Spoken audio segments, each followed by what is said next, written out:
I have a confession to make. Talking to you right now was not a part of my original plan. I never intended to go to grad school, much less become an IO psychologist, and I definitely didn't envision myself speaking publicly on this topic. You see, in mid 2023, I experienced my first layoff after more than 20 plus years in banking at the height of my career. Some of you may have heard of Silicon Valley Bank or SVB, the bank that a certain group would assert got woke and went broke.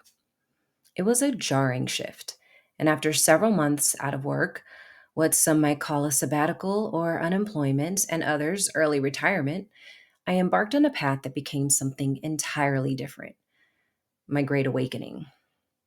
During this time, I pursued personal, professional, and spiritual growth through multiple avenues, leading me to my current journey in IO psychology.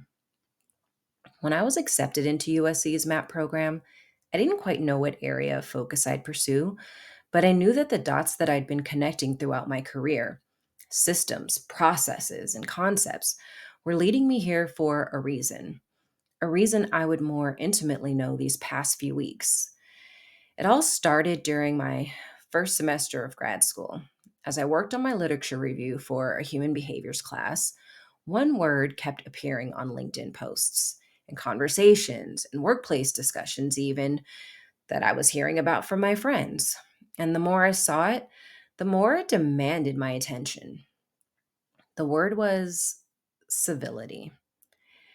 And as I finalized both my presentation and literature review, the message was clear, and so became the title for the most important work I've ever embarked on.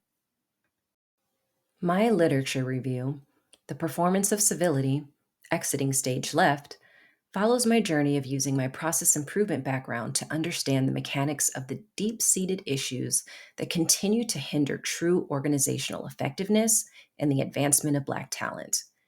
In particular, I sought to discover how organizations can adapt their practices to better support mutually beneficial outcomes that do not come at the expense of human capital, a term deeply rooted in the historical legacies of American chattel slavery, work, and organizational structures.